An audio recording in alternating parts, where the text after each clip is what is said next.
Fade in, black screen. Sound of deep ocean pressure creaking, low, ominous music begins. Narrator, deep beneath the waters of the Gulf of Mexico, something is being removed. Aerial drone footage, dawn breaking over calm Gulf waters, quietly. Cut to, industrial dredging vessel, massive cranes lowering into dark water, massively. Close up, thick mud being pulled from ocean floor, water cascading off enormous buckets, and dangerously. Satellite imagery showing scarred seabed patterns. For the past 18 months, the Mexican government has been extracting unprecedented quantities of soil from the ocean floor. Millions of tons. Every single week, news clips flash rapidly, all in Spanish, mostly ignored by international media. The international press barely noticed. Environmental groups received no answers. Scientists who asked questions found themselves reassigned. Fade to dark ocean depths, animated descent through water layers. But what they're removing isn't just soil. Dramatic pause, it's something far more dangerous. Something that's been trapped down there for millions of years. Flash of crystalline structures in sediment, something that should have stayed buried. Quick cuts, concerned scientists in labs, leaked documents with confidential stamps, underwater ROV footage of disturbed seabed. Why now? Why in secret? And most terrifyingly, what happens when you destabilize one of the most volatile ocean floors on the planet? Music swells. Narrator, what scientists discovered next, terrified them. Title card emerges from darkness, The Gulf Extraction. Subtitle, a documentary investigation. Sweeping aerial footage of the Gulf, transitioning to underwater cinematography. Narrator, the Gulf of Mexico. To most, it's a vacation destination. Warm beaches. Sport fishing. Cruise ship ports, footage shifts, tourist beaches fade to industrial platforms, but beneath the postcard surface lies one of Earth's most treacherous underwater landscapes, animated cross-section of Gulf seabed, stretching over 600,000 square miles. The Gulf sits atop a geological powder keg. The seafloor here isn't stable rock. It's a chaotic mixture of sediment layers, some over 40,000 feet deep, accumulated over 160 million years. Graphics show layers of sediment, oil deposits, salt domes, trapped within these layers, massive oil and natural gas reserves. Salt domes that pierce through the seabed like ancient monuments. And something even more dangerous, visual, crystalline structures glowing in sediment, methane hydrates. Frozen methane gas, locked in ice-like structures, stable only under intense pressure and cold. Scientists estimate there's enough methane trapped in the Gulf floor to power the United States for over a century. Music darkens, but only if it stays trapped. Historical footage, Deepwater Horizon explosion, 2010. You remember Deepwater Horizon? 2010, the worst oil spill in history. 11 workers killed. Over 200 million gallons of crude oil hemorrhaging into the Gulf for 87 days straight. Underwater footage, oil plumes, dead marine life. Narrator, but what the news didn't fully cover was what that disaster revealed about the seafloor itself. During the drilling, engineers discovered that the seabed was far more unstable than anyone predicted. Sediment layers shifting. Underwater mudslides occurred kilometers away from the drilling site. Sonar imagery showing underwater terrain deformation. The Gulf floor, scientists realized, is like a house of cards. Remove one piece, disturb the pressure balance, and the entire structure can collapse. Fade to underwater volcano footage. Add to that, underwater mud volcanoes, constantly bubbling methane and hydrogen sulfide to the surface. Asphalt volcanoes oozing thick petroleum. Brine pools so toxic, so dense, that fish sink into them and die within seconds, preserved like ancient fossils. Eerie footage of fish carcasses in brine pool. Dr. Maria Santos, marine geologist, animated interview. The Gulf of Mexico seabed is not geologically dormant. It's active, dynamic, and incredibly sensitive to external disturbance. We've known this for decades. Narrator, so when Mexico began extracting massive quantities of soil from this volatile region, scientists around the world asked the same question. Frowny face pause, why would anyone risk it? Footage, large industrial vessels in Gulf waters, Mexican flag visible. Narrator, March 2023. Without international announcement, without environmental impact assessments made public, Mexico's government quietly launched one of the largest seabed extraction operations in history, satellite time-lapse showing vessel movements. Within 6 months, over 40 specialized dredging ships were operating in a concentrated zone roughly 150 miles off the Yucatan Peninsula. Aerial footage. Dredging operations, sediment plumes visible in water. The operation runs 24 hours a day, 7 days a week.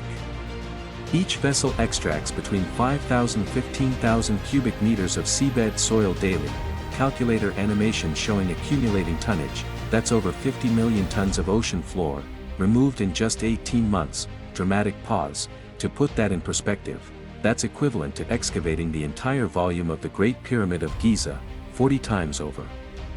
Underwater ROV footage showing dredging equipment scraping seabed. The technology is sophisticated. Cutter suction dredgers equipped with rotating blades slice into the seabed, vacuuming sediment through massive pipelines. Some of the equipment was custom-built in China and the Netherlands specifically for this project.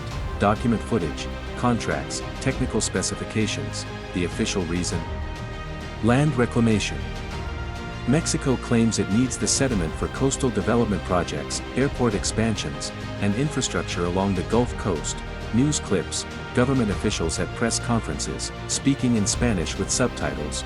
Mexican official, translated, this is a routine engineering project. The sediment will be used for national development. All environmental protocols are being followed. Narrator, but there are problems with that story. Map showing extraction site and supposed destination. First, the distance. The extraction site is over 150 miles from shore, in water depths exceeding 6,000 feet. Transporting sediment from these depths, across that distance, is extraordinarily expensive and logistically inefficient. Cost comparison graphics. Second, the quantity. The amount being extracted far exceeds what any announced development projects would require. Independent analysts estimate Mexico has already extracted 5 times more material than needed for all current infrastructure plans combined. Leaked satellite imagery showing seabed scars. Third, the location. The extraction zone sits directly above one of the Gulf's most geologically sensitive areas, near massive methane hydrate deposits and ancient salt domes. Dramatic zoom on map. Dr. James Morrison, petroleum geologist, animated testimony. When I first saw the coordinates of the extraction zone, I couldn't believe it. They're dredging in an area we've always classified as high risk. It's like performing surgery directly on a pressure point. Footage, small environmental groups protesting, signs in Spanish. Narrator, environmental activists tried to sound the alarm. Freedom of information requests were filed. Press conferences held, newspaper headlines flash, mostly regional papers, little international coverage. The response? Near total silence from international media. Requests for detailed environmental assessments were denied or delayed. Scientists who spoke publicly about potential risks found their research funding mysteriously cut. Interview clips, scientists speaking anonymously, faces obscured. Anonymous Scientist 1. I was told, very clearly, that continuing to ask questions about the project would be career limiting. Narrator, but some scientists couldn't stay silent. Because when independent research teams analyzed samples of the extracted sediment, transitioned to laboratory footage, they discovered something that changed everything. Laboratory setting, scientists in protective gear examining sediment samples. Narrator, October 2023. A research vessel from the University of Miami, operating independently, collected sediment samples from the edges of the extraction zone. Footage, scientists on boat deck, pulling up sediment cores.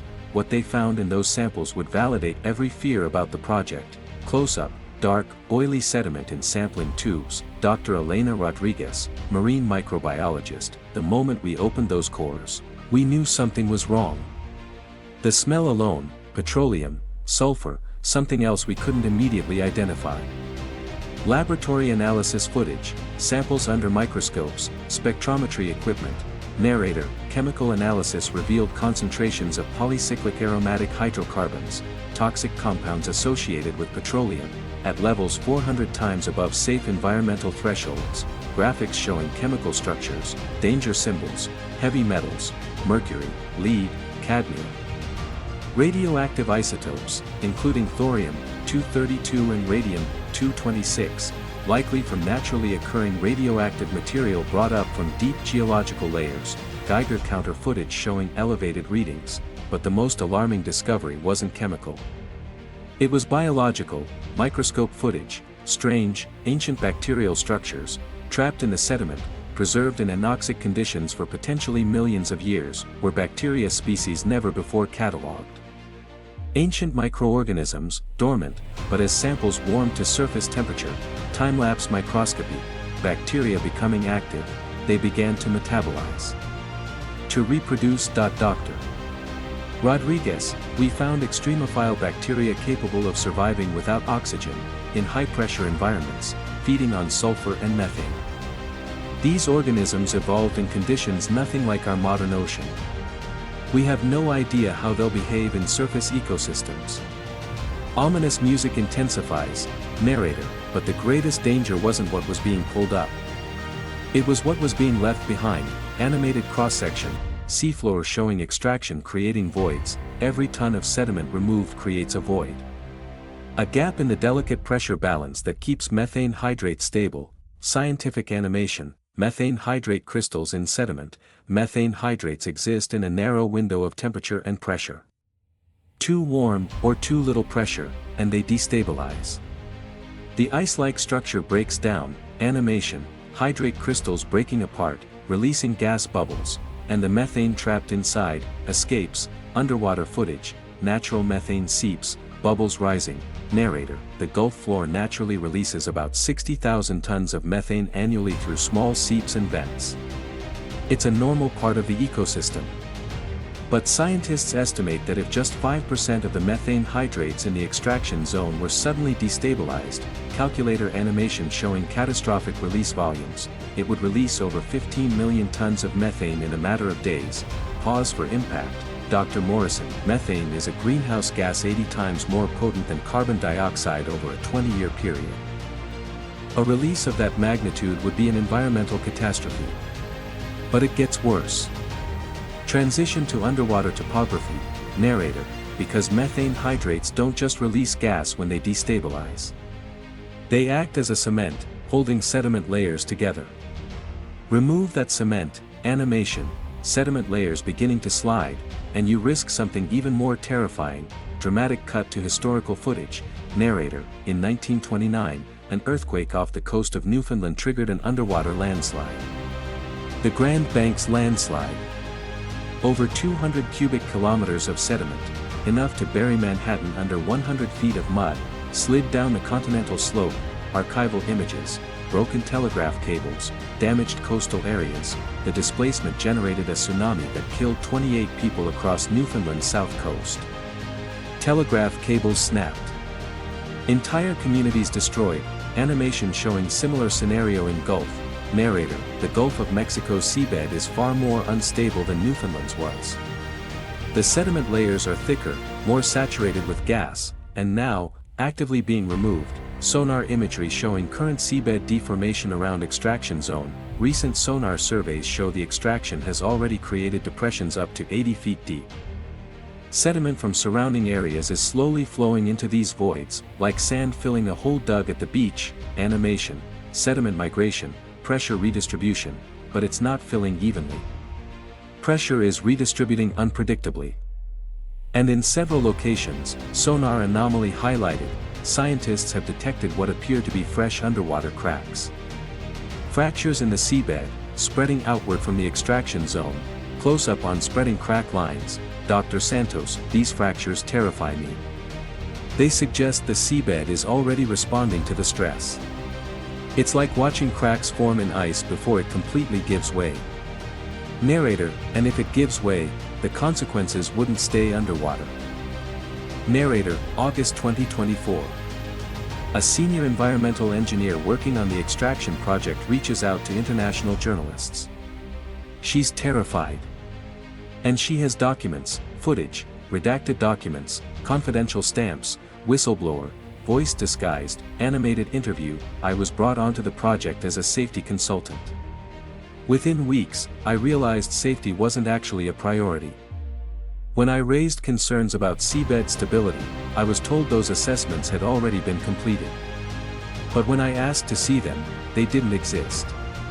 Narrator, according to her testimony, and documents she provided, internal reports about the risks of the extraction were deliberately suppressed.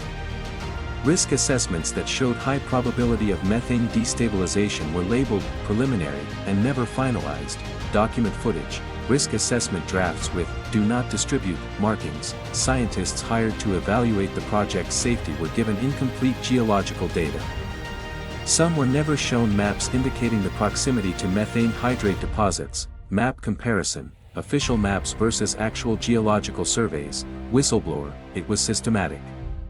Any report that suggested the project should be paused or relocated was either buried or rewritten. Researchers who pushed back were replaced. Footage, empty office desks, removed nameplates. Narrator, she wasn't alone. Over the past 18 months, at least 7 scientists with expertise in Gulf geology have either been removed from the project or left voluntarily, citing ethical concerns. Photos, scientists, names redacted, attempts to speak publicly have been met with legal threats. Several signed non-disclosure agreements that prevent them from discussing technical details. Others have been more directly intimidated. News clip, environmental activist, speaking in Spanish with subtitles. Activist, we've received threatening messages. Our offices were broken into. Nothing was stolen, but our research files were gone. The message was clear. Footage, damaged office, empty filing cabinets. Narrator, meanwhile, international media coverage remains minimal.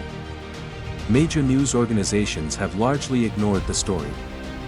When asked why, some journalists admitted they don't have access to verify the claims. Others suggested the story is too technical for general audiences. Newspaper archives, blank searches for Gulf extraction, but there's another reason for the silence. A reason that involves money, geopolitics, and resources worth trillions. Transition to oil platform footage. Narrator, the Gulf of Mexico contains over 20 billion barrels of proven oil reserves. Natural gas reserves exceed 100 trillion cubic feet. For decades, American and Mexican companies have extracted these resources from offshore platforms, maps showing oil and gas fields, but recent advances in technology have made it possible to extract from deeper locations, previously considered unreachable. Including areas directly beneath the extraction zone, seismic survey data showing deep geological structures. Dr. Morrison, look at the maps closely, and you'll notice something interesting. The extraction zone sits almost perfectly over newly identified deepwater oil deposits. Deposits that weren't economically viable to extract, until now.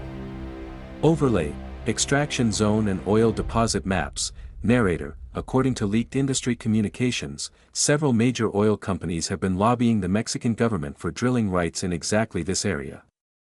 The obstacle? The seabed was too unstable for safe drilling. Documents, drilling proposals, rejection notices, but what if you could stabilize it? Or at least, claim you're stabilizing it? What if the official story about land reclamation is just a cover for something else entirely? Dramatic pause. Narrator, some analysts now believe the extraction isn't about getting sediment for coastal development. It's about clearing the way for deep-water drilling operations. By removing the upper sediment layers and redistributing pressure, they may be attempting to create conditions stable enough to drill. Animation, sediment removal, then drilling equipment installation. Anonymous industry insider, voice disguised, the resources under that seabed are worth potentially hundreds of billions. If you can figure out how to extract them safely, or convince investors that you can, you're looking at one of the last great oil frontiers. That's worth taking risks for. Big risks. Footage, stock market tickers, oil company logos. Narrator, but there's another layer to this. A geopolitical dimension that makes the situation even more complex. Maps showing Gulf territories, maritime boundaries. The Gulf of Mexico's resources have always been a source of tension between the United States and Mexico. Drilling rights, territorial waters, revenue sharing, These negotiations have gone on for decades. Historical footage, political meetings, diplomatic handshakes. Some analysts suggest that Mexico's extraction project may be a way of establishing a stronger territorial claim to the region. By undertaking a massive, expensive project in these waters, Mexico demonstrates active use and control. International law graphics. In maritime law, this matters. Active economic use of offshore areas can strengthen sovereignty claims. Geopolitical analyst, animated interview. If Mexico can point to major infrastructure projects, ongoing extraction operations, and significant investment in this zone, it strengthens their position in any future disputes about drilling rights or resource allocation. It's not just about what they're extracting now. It's about controlling what might be extracted in the future. Map animations, shifting boundaries, territorial claims. Narrator, but perhaps the most disturbing revelation from whistleblowers isn't about what the project is trying to achieve. It's about what officials already know is happening. Leaked document footage, monitoring reports. Whistleblower, in November 2024, internal monitoring detected seismic tremors in the extraction zone. Small, barely measurable on standard instruments. But they were there. And they were increasing in frequency. Seismograph readings. Narrator, according to these reports, the seabed is already responding to the extraction. Microearthquakes, pressure redistributions, and in several locations, fresh methane venting, underwater footage, methane bubbles rising from seabed. The documents recommend either relocating the extraction or pausing operations for comprehensive safety analysis. Document close-up. Urgent review required. The response from project leadership. Document close-up. Continue operations as planned. Whistleblower, they knew. They know. And they're continuing anyway. Fade to dark. Narrator, January 2026. The extraction continues. Right now, at this moment, dredging vessels are removing thousands of tons of sediment from the Gulf floor. Real-time ship tracking data. The scars on the seabed grow wider. The methane seeps increase. The pressure imbalances spread. Sonar imagery, growing extraction zone, and the world largely doesn't know it's happening. Montage. People on Gulf beaches, tourists, families, unaware. Narrator, independent researchers continue to monitor the situation, but their resources are limited. Satellite imagery can show the surface operations, but can't penetrate deep enough to assess the true extent of damage to the seabed. Satellite images, ship positions, sediment plumes. The Mexican government has not released updated environmental assessments. Requests for comprehensive geological surveys have been declined or ignored. Official statements, all vague and reassuring. International regulatory bodies have no jurisdiction. The United Nations Convention on the Law of the Sea grants nations extensive rights over their continental shelf resources. Without evidence of transboundary harm, there's little other countries can do. International law graphics. Narrator, so we're left with projections. Models. Educated guesses about what might happen next. Transition to scientific predictions. Dr. Chen, based on current extraction rates, and assuming they continue at this pace, we estimate the seabed in that region will reach a critical instability threshold within 5 to 10 years. Maybe sooner. We're looking at 2030 to 2035 as a potential window where major destabilization events become increasingly likely. Calendar animation, years ticking forward. Narrator, 5 to 10 years. That's not geological time. That's within the lifespan of most people watching this. That's during the childhood of kids currently in elementary school. Footage, children playing on Gulf beaches. If the models are correct, these children will grow up to see the consequences of decisions being made right now, in secret, by people they'll never meet. Pause. Narrator, some scientists hold out hope that the extraction will stop before critical thresholds are reached. That new leadership will reconsider. That public awareness will force transparency, protest footage, small environmental demonstrations, but others are more pessimistic. Dr. Santos, I've watched this project for over 2 years now. I've seen the trajectory. And what worries me most is the momentum.